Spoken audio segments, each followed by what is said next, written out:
Hello everyone, welcome to my channel Code Sorey with Mike. तो आज अपने leet code का 1304 करने वाले हैं। इजी मार्क्ड है। तो वीडियो में थोड़ा डिले हुआ है because I have not been well since last night.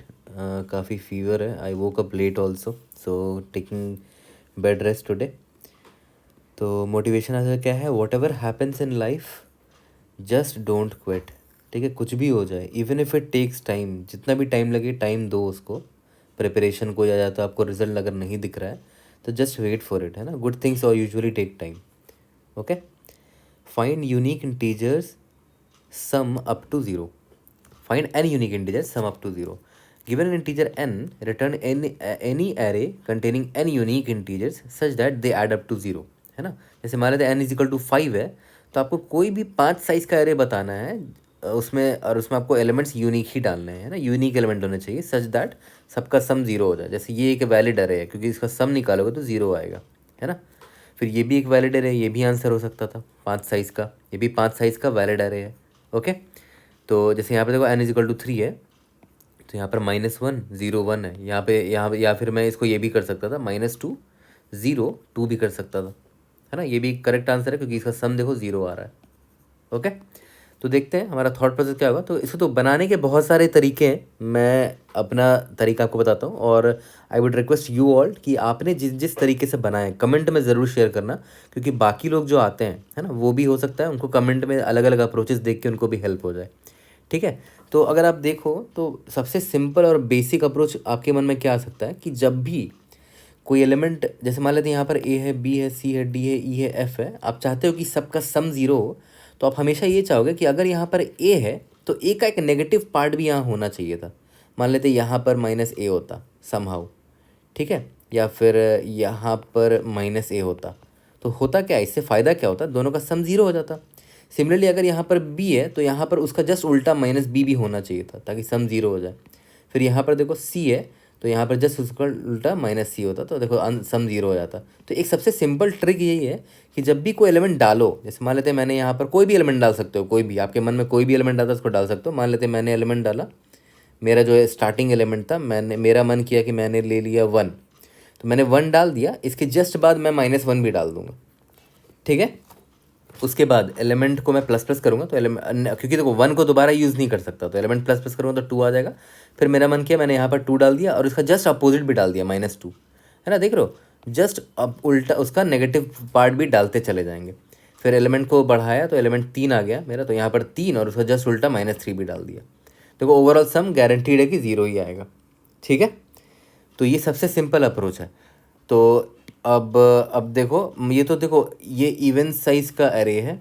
अगर ऑड साइज का एरे होता, मान लेते हैं n इज इक्वल टू 5 है, तब देखो वो भी दिखा देता हूँ। n इज इक्वल टू मान लेते 5 है, 1 2 3 4 0 1 2 3 4।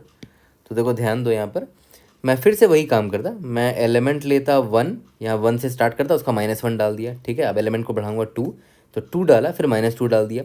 फिर देखो जब मैं यहाँ पर आया, ठीक है, तो अगर मैं यहाँ पर एलिमेंट 3 डालता हूँ तो -3 रखने के लिए जगह है नहीं, है ना, क्योंकि इसके जस्ट बाद यानी कि इंडेक्स i+1 में कोई है नहीं। क्योंकि याद करो मैं एलिमेंट को फिल कैसे कर रहा था, इंडेक्स i मान लेते मेरा यहाँ पर है, तो मैंने इंडेक्स i में जो भी मेरा एरे है, मैंने एरे ऑफ i में एलिमेंट को डाला, ठीक है, तो यहाँ पर 3 को डाला। फिर एरे ऑफ i+1 में ही मैं माइनस ऑफ एलिमेंट भी डाल दिया करता था, है ना, तो -3 डाल दिया करता था। तो एट एन इंडेक्स i मैं i+1 भी चेक करता था कि दोनों इंडेक्स एग्जिस्टिंग होना चाहिए। तो उसके बाद फिर मैं इंडेक्स को +2 करूँगा, तो मैं यहाँ से i यहाँ जंप कर जाएगा। अब मुझे यहाँ फिल करना है ना। तो एलिमेंट अब मान लेते मैंने 4 लिया है, तो यहाँ पर 4 डालूंगा इंडेक्स i पर, और माइनस एलिमेंट इंडेक्स i+1 भी डालूंगा, तो -4 आ गया। फिर i मेरा यहाँ पर आ गया। अब मैं यहाँ पर चेक करूँगा कि देखो i तो प्रेजेंट है, बट i+1 अब आउट ऑफ बाउंड हो चुका है। i+1 is out of bound, है ना। i+1 is greater than equal to 5 हो जा रहा है, n हो जा रहा है। तो यहाँ पर मैं कोई नंबर नहीं डाल सकता। खुद सोचो, अगर मैं यहाँ पर 5 डाल देता हूँ तो ऑब्वियस आंसर गलत आएगा, क्योंकि देखो ये दोनों कैंसिल आउट हो जाएगा, ये दोनों कैंसिल आउट हो जाएगा, ये बचा रह जाएगा। तो आप खुद सोचो क्या डालना चाहिए यहाँ पर आपको। एक ऐसा एलिमेंट डालो जो कि ओवरऑल सम को 0 का 0 ही रखे, तो भाई 0 डाल दो यहाँ पर, क्योंकि एक ही स्लॉट यहाँ बचा है, तो यहाँ पर 0 डाल दो, है ना। तो हम क्या करेंगे, सिंपल सा हमारा एक फॉर लूप होगा या वाइल लूप होगा। मैं वहाँ पर पता है क्या चेक करूँगा कि i+1 जो है ना वो लेस देन n होना चाहिए, आउट ऑफ बाउंड नहीं होना चाहिए। जैसे यहाँ पर देखो i+1 आउट ऑफ बाउंड हो जा रहा है, तो i+1 अगर लेस देन n है तब मैं आराम से ith इंडेक्स पर अपना एलिमेंट को डाल सकता हूँ, और i+1th इंडेक्स, क्योंकि i+1th इंडेक्स एग्जिस्ट करता है, क्योंकि देखो यहाँ पर मैंने चेक लगा रखा है, तो मैं जस्ट इस एलिमेंट का नेगेटिव वर्जन भी यहाँ डाल दूंगा। ठीक है, और एलिमेंट को अब मुझे चेंज करना है, तो एलिमेंट को मैं प्लस प्लस कर दूंगा, है ना। जैसे यहाँ पर 3 डाला था, 3 के बाद यहाँ पर 4 डाला, और इंडेक्स को +=2 करूँगा, क्योंकि याद करो इंडेक्स i मेरा यहाँ पर था, तो इंडेक्स i और i+1 में मैंने ये दोनों फिल कर दिया। फिर इंडेक्स i+2 करूँगा तो इंडेक्स i अब यहाँ आ जाएगा, है ना। फिर i और i+2 i+1 वाले इंडेक्स में यहाँ ये फिल करेगा। फिर इंडेक्स i+2 करूँगा तो यहाँ पर आ जाएगा।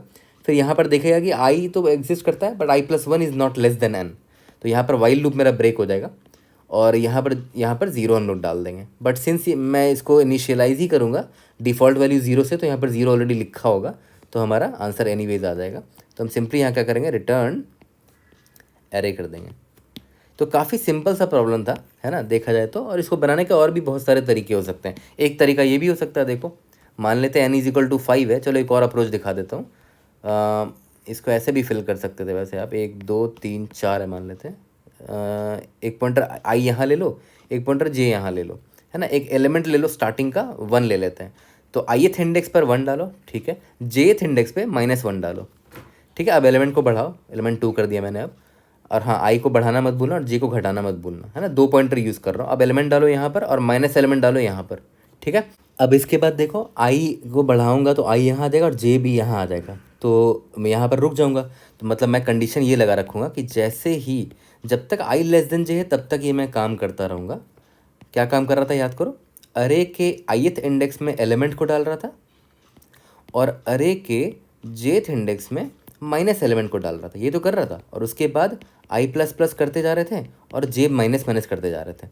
जैसे ही i j होगा तो यहाँ पर हम लोग ब्रेक कर देंगे। और सिंस ये मेरा जो नंबर, जो मेरा एरे था, इसको बाय डिफ़ॉल्ट मैंने 0 से इनिशिएट किया था, यहाँ पर 0 ऑलरेडी प्रेजेंट होगा, तो देखो ये एक वैलिड एरे बन जा रहा है मेरा, है ना। तो ये 2 तरीके मैंने, ये अभी जस्ट मेरे दिमाग में आया कि ऐसे भी फिल कर सकते हैं। तो बहुत तरीके हैं इसको, इस एरे को फिल करने के, ठीक है। आप लोग कमेंट में मुझे बताना कि आपने किस तरह से सॉल्व किया है इसको। Time complexity anyways O of n होने वाला है, क्योंकि आपको सारे एलिमेंट्स फिल करने ही हैं इस एरे में, ठीक है। ओके, यहाँ तक क्लियर है। तो चलो जल्दी से कोड करते हैं दोनों अप्रोच से, फिर इसको फिनिश करते हैं। तो चलो पहले वाले कोड अप्रोच से कर लेते हैं। पहले रिजल्ट अरे मैंने ले लिया है, इसमें मैंने स्टार्टिंग एलिमेंट क्या लिया, 1 लिया, ठीक है। इंडेक्स i = 0 से स्टार्ट करते हैं, while i+1 less than n होना चाहिए, ठीक है। तो result of i will be equal to start डाल दो, and result of i+1 is equal to minus of start डाल दो, ठीक है। और i plus is equal to 2 से बढ़ाना है और स्टार्ट चेंज कर देना है, स्टार्ट प्लस कर दिया, रिटर्न रिजल्ट। सबमिट करके देखते हैं, we should be able to pass all the test cases. उसके बाद दूसरे वाले अप्रोच से कर लेते हैं, जिसमें मैंने आई पॉइंटर और जे पॉइंटर लिया था। यहाँ पर रिजल्ट लेना चाहिए था मुझे, रिजल्ट, सॉरी, सबमिट करके देखते हैं।